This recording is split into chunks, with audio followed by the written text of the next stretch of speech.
Welcome to the Rhythms of Focus podcast for wandering minds who are tired of feeling that they have to force themselves to make things happen. Maybe know that when things line up well, that tendency to wander actually becomes a powerful wave of focus. I'm Dr. Kourosh Dini, fellow wandering mind. It wasn't that long ago that I struggled to make things happen, whether it was to remember when to pay a bill, do things over time, or look at a list without feeling repulsed. Fast forward through years of study and practice, I can now not only deal with the world, I can be creative, playful, and engage in the ways that make sense to me. I can be a doctor, musician, father, still play games in the evenings. I've created this podcast to share these ideas so you can do the same, hopefully with a lot less of the troubles I needed to go through to get here.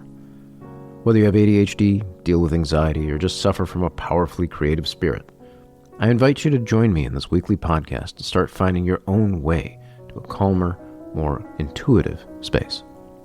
Please note, I'm not functioning as your doctor, psychiatrist, psychoanalyst, therapist, or otherwise. This is here for education, if not entertainment, and I do hope you enjoy it.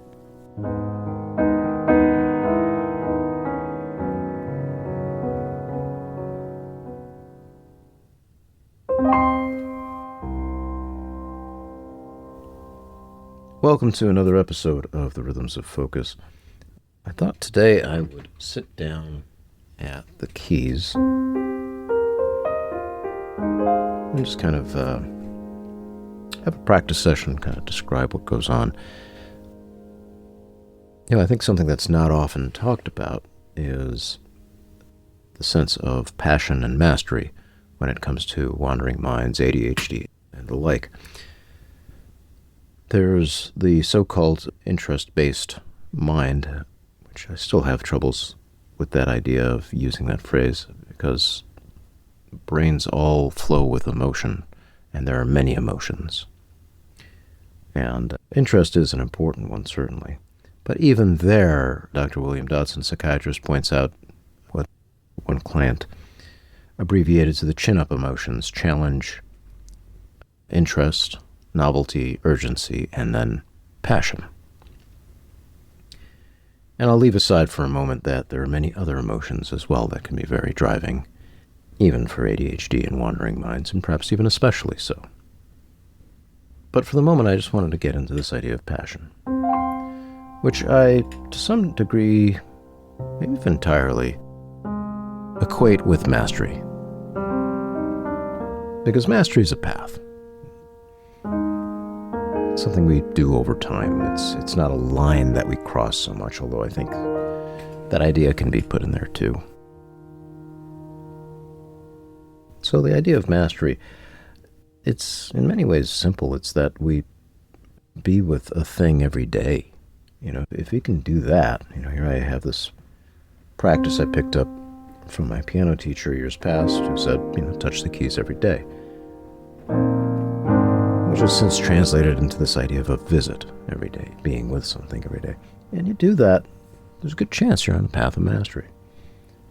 And there's something incredibly organizing to that process. Anyway.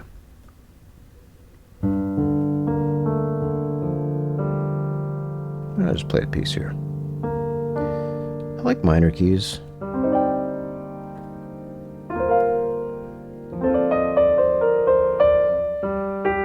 I often play in what are called a modal style of playing, where I stay within a scale. This piece that I'll play here is called Speaking Spirits.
That one's called Speaking Spirits. Whenever I sit down to practice, I have to balance. There's part of me that wants to play and goof off and go wherever the heck I want to go. And this other part of me that says, well, if you just do that, nothing will get learned, nothing will happen, nothing will grow, there's no structure. And this is kind of a major issue, if you will, for wandering minds in general. This tug of war, play between the ideas of play and structure. And we manage this with the ideas of agency, that we are able to pause and make a decision and say, okay, what if I go in that direction? And then at that point, we throw ourselves into play once again. But it becomes a real-time issue. It's a constant thing. For example, if I'm playing a piece and I'm enjoying it, there's this part of me that wants to keep enjoying it, just wants to keep going with it, keep going with that flow and finding where it goes and all that. But if I let it go on too long, it grows bitter. There's I think a philosophical something about the respect of death in that. But there's also this feeling of, I need to respect limits, right? It's that there's something to learn in that. Anyway, I think I'm going off on a tangent now. Let me go tell you what I've been studying lately. So I've been looking at this book, the jazz piano book by Mark Levine. Bought this many years ago when I was in college. And when I had looked at it then, it didn't make much sense to me. There were these things that were written in there, these chords. I'm just flipping through it now if you hear the paper rustling. I was looking at the chords and I'm like, where are you coming up with this? I'm even looking at it on page 2. Yeah, it says that there's a G7 chord and there's no G in the chord. I'm like, what are you doing? G7 flat 9. It starts on an F in the bass, and then there's a B, and there's an E, a G sharp, and a B. He calls that a G7 flat 9, and maybe it is. But there's no G. That just bugs me. And that just in itself, I ran into a couple of incidents like that in this book, and that was enough to stop me. That was stopped me many years ago, and only recently have I come back and started to play with it. So if I take that chord that I just mentioned, let me play this here. All right, that's supposedly somewhere in there, a G7 flat 9. Here's the 7. Here's the major third, which makes it a major key. This E is a 6th, which he doesn't mention anywhere. And then there's this G sharp, which is the flat 9. And again, we've got this B at the top, which is a repeat of the B before, which is that major third. Now that resolves into a C. Is it a dominant? Yeah, dominant C. But once again, here's a 9 in here in the right hand, and a 6th and a 3rd in the bass, the major third of the E. So it goes, and I'm like, how? Why is that the chord? What are you talking? Anyway, so once again, I got stumped. So what do I do with that? So I think the important thing is to be able to add questions to things and recognize the question as being the container. So I look at the thing and say, and my question is essentially, huh? Just H-U-H question mark, huh? And then I can resolve that a little further into, well, as I was talking about, I don't see these, in one case, I don't see the root note in the chord at all. The other one, it's at the very top. Does that count? And what are the 6ths in there doing? So anyway, I make these questions. Whether you understand the music of it or not, it's regardless. Whatever field you're in, you'll have your own unique questions to you. But the questions do help contain the confusion. And so once I do that, I can start flipping through and going, okay, well, maybe I'll just play these chords a little bit here and there, and then I'll get to something that might make more sense, and I can come back to this. I can resolve into something about this. And I get to the next little bit here, and it starts talking about triads. Oh, okay, these make sense. The C major triad. Here you go. Starts with a major third and then a minor third on top of that, and you call that a C major triad. There's a major. That's a minor. We've got the C minor triad, which reverses it. You got the minor in the bottom and the major at the top. Right? So you got, just basically you move the middle note down a half step. There you go. Diminish, you move the top note down a half step, which means there's 2 minor triads in there. And then you got the augmented triad, where you've got a major in the bottom again, and then another major on top. So it's all just a mix of different majors and minors and how they all play out. So you got blop, blop, blop. Yeah, that's it. And that I can, okay, that makes sense. And now I can move along. Anyway. And you keep playing with these things and realize, oh yeah, I could do that. And then, oh my goodness, is this hard. The simple, supposedly simple minor 2, 7, 2, 7. And then you go to a major, a dominant 7 for the 5th. And go to the root note or little major 7th in that guy. It's a nice little combination you got there, Sounds good.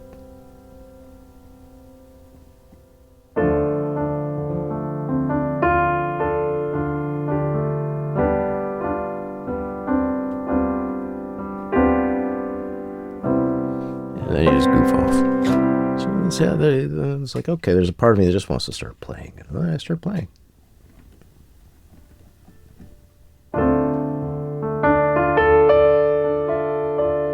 What if I did a minor there? Would it still resolve well?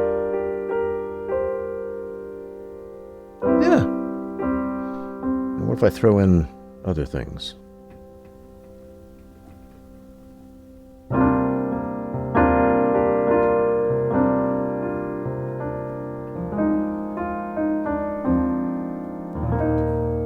And then I don't know what I'm doing. Then I want to go back to something that has structure, something I can hold on to and say, yeah, I can make some sounds. And I kind of listen to myself. I say, what am I interested in playing right now? And maybe something I've been doing recently. Here's one called Witch Beauty that I kind of like.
Anyway, that one still needs work. I'm playing around with it. You can tell that there's some structures kind of forming there. And, yeah, or at least I can tell. Anyway, not sure if you guys are enjoying this sort of thing. I thought, why not do an episode where I'm just kind of making some sounds and talking about it out loud. If you're enjoying this and like to hear more of these, let me know. And maybe I can make that happen. All right. Till next time.